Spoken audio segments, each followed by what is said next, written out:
Here I am again, sitting in front of the flag of one of the most corrupt states in the Union, if not the most corrupt. But I love the state, except for the weather. Been to other states before. South, I don't like the South at all. Um, Wisconsin, no. And this might be the pot calling the kettle black, but Indiana and Ohio have too much corn. Um, the thing I wanted to talk to you today about is I know I always say a lot about Islam, but I don't want this to be taken as a pro-Israel statement. Um, in fact, I think that's where Islam gets its most heat from. And I realize that the suicide bombers, as much as we can invoke jihad and say it's from their death cult and things like this,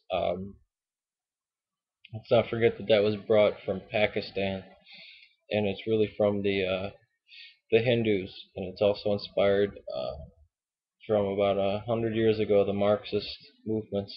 If you look, the anarchists and the Marxists did suicide bombings before the Muslims did, and those type of politics were influential. It's only recently that the struggle in Islam or the struggle in Palestine has become completely, if not totally, Islamic. That's kind of redundancy, completely, if not totally. Um, but we should remember that Palestine did have gigantic chunk of Christians, and Lebanon, I believe, was 80 to 90% Christian before the state of Israel came in. And I don't want it to seem as if this is a sport of Christianity or anything like this. I'm speaking as a secular person because I believe this is an atheist, and not to mention I believe it is a Muslim. And when I was even talking to the rabbi down at Temple B'nai Israel, I told him my views. He didn't have any hatred for me. I don't have hatred for Jews. Um, I dislike the Hasids. I see them as the Taliban of Judaism, and the ultra Orthodox. But I don't hate. There's no dislike of Jews with me. I'm not going to say anti-Semitism because anti-Semitism really has nothing to do with Judaism. But the Zionists should be destroyed. Um, when I mean destroyed, I don't mean go in there and murder every single man, woman, and child like Joshua did to the people. That's one of the problems I have with the Old Testament is the genocide that apparently is warranted and good, and even the Psalms back up. And we got to look at this. We only get one side of our news. The Hamas, we call it a terrorist organization, but it also can be called one of the greatest humanitarian organizations on planet Earth. If you look at the infant mortality rate, if you look at the fact that nobody has jobs, there's no work, and they're living in the middle of a battlefield, and yet there's no hunger. And a lot of this I realize has to do with Christian charities and Muslim charities, but it's Hamas that's functioning as the charitable organization here.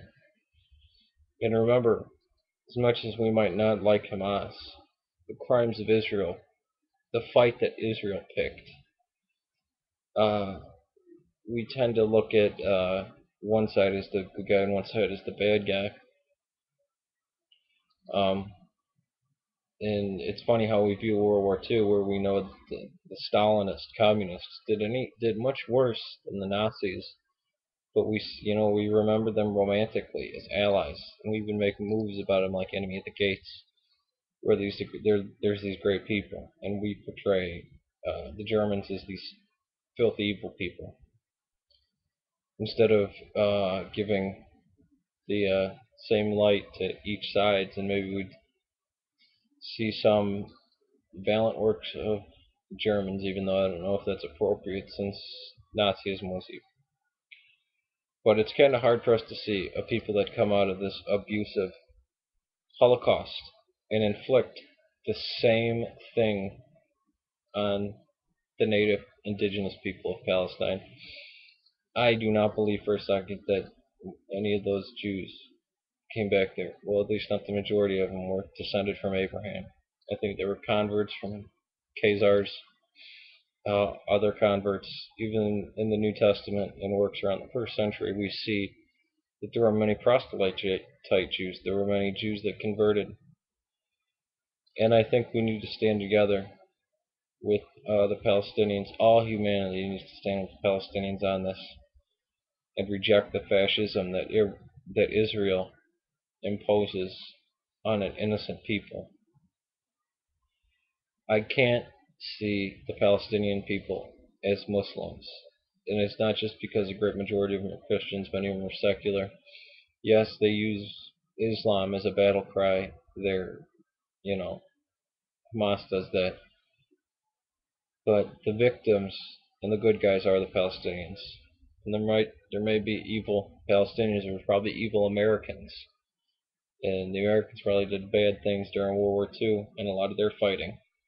But we must remember that it was Palestine that was invaded and attacked, and it was unprovoked. The people who were living there had nothing to do with the Turks siding with you know, some of the Nazi elements. We can't condemn a whole people. Not even a whole people, just some peasants working in the fields of Palestine, and immediately say, oh, well, because a Muslim did something here, we can go take their land. That's pretty much what the hijackers of 9/11 did to America. They blamed innocent people for the crimes of the few that were in power, and none of the people they killed had anything to do with their war. We're caught in the middle of it. If Israel wanted a homeland, it should have sought one in Germany. And let's remember, this is not a spiritual thing for them. They call it spiritual now. They're going back to their holy land. But Zionism was rejected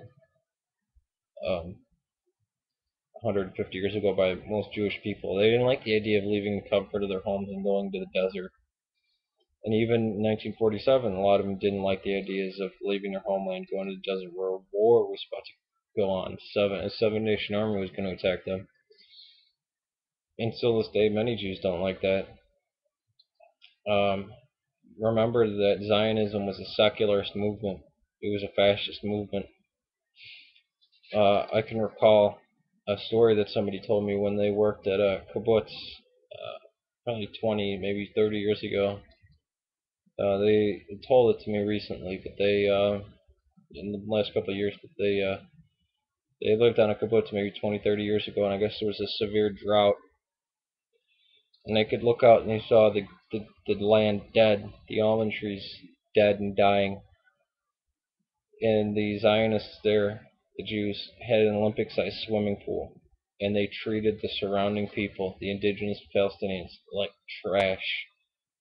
Didn't give them any water. And these people, they were Jews, they were good Jews. They left. They came back to America totally disgusted. So the one thing when I say we must get rid of Israel, it must be destroyed, gotten rid of. Hopefully destroyed peacefully. Hopefully they realize their wrongs, or they stop listening to this evil dead Hitler called Meir Kahane, who was rightfully killed, maybe in '89, but they still have his ideas. Hopefully they'll grant democracy to every single person within Palestine and Israel and settle it that way. That's looking through the world with rosy glasses. Even though we hate Israel, we shouldn't hate the Jews, because we must never confuse Jews with Zionism. And we must always remember that Zionism is a fascist movement. The idea of a race regaining their fatherland and expelling all the native peoples. This is what Hitler did. You can claim this was what Moses did, but by our modern laws, we look at the Bible and the Old Testament and we shudder. And we think that many. I don't know if I've ever come across somebody that read the Old Testament, any Christian that is, and said, "Oh, this was a good idea." I had the rabbi actually tell me that, "Oh, maybe these people were kind of like Al Qaeda." How could an infant be like Al Qaeda? Honestly, it's because they're so appalled that they can't make heads or tails of it, you know. And I don't blame him, because religious people try to do this all the time. They try to say, "Oh, well, God can't commit evil, so we have to make the victim evil." We shouldn't do this. We shouldn't make an idol out of the Bible like that. Um, I don't know if there's much more to say on this. Something will probably strike me after I finish this video and I make a couple more videos. But I just want to remind people that even though I may fight against Islam, in no way, shape, or form am I for Zionism. In fact, I'm against it, and we shouldn't call it Israel. We should call it by its rightful name, occupied Palestine. The land should be given back. And the ridiculous policies of, if we find any skeleton in the state of Israel, it has to have a Jewish burial, even if it's the skull of a Neanderthal, or even if it's a bishop that they dug up and he has full vestments on, or Crusader Knight. Oh, he has to have a Jewish burial. This is psychotic. This has nothing to do with Judaism. Look in the Torah. Look in the Tanakh. There's nothing there about having to. If you dig up a dead body here, you have to. It's just insane. So, just wanted to clarify this. Thank you. Peace.